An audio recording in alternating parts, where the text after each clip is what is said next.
I tend to prefer working alone or individually, as progress can be faster, but fortunately me and my partner had the same ideas and visions for our music video, and the ancillary products, so working together was productive and there was no arguments or problematic disagreements. Any disagreements we had were aimed at the product, so if one of us had a constructive criticism of a product or a suggestion as to how we could improve, then we would suggest this to the other.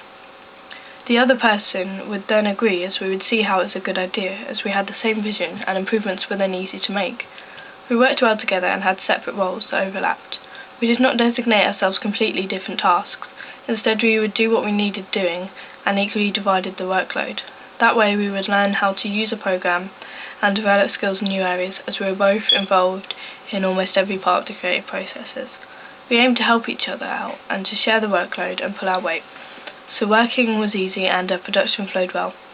I think we could have motivated ourselves and each other a bit more by better technical communication with email and memory sticks, but we still did this a considerable amount. It just could have been more organised. We also, when acting on the feedback of the magazine and DVD products, assigned a product to the other team member, so one of us would improve the DVD cover and the other one would improve the magazine advert. This wasn't problematic, as we afterwards consulted each other on the changes and checked the products together, but it may have been easier to make the final changes together, though of course there were always some availability constraints. However, we had faith in each other to do a good job, as we have similar views on how we wanted the product to appear. Their teamwork affects your productivity, communication and the work environment. Our awareness of this meant that the three factors were well maintained for possible success. Instead of always thinking about what we should say next and how to get our point across, we learned to focus and listen to each other's ideas and opinions. Listening was an important part of our production.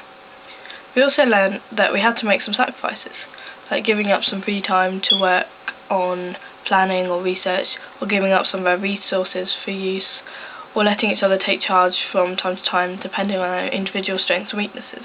It was also important that if the other person was struggling with something and the other knew the answer, that they would help them out and share this with them rather than keeping the idea for their gain, as they were both working together for the same thing. A knowledge of this helped a lot.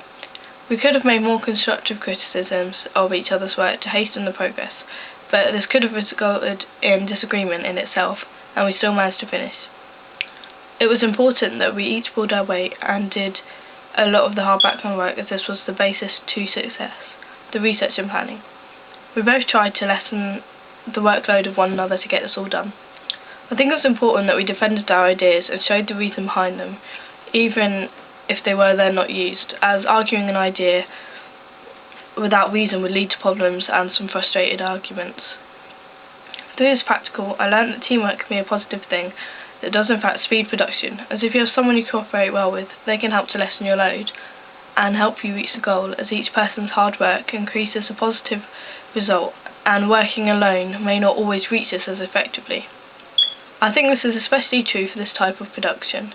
You need a second opinion, as what we are creating is something that is to appeal to many people, not just to our own tastes and ideas as to what is best.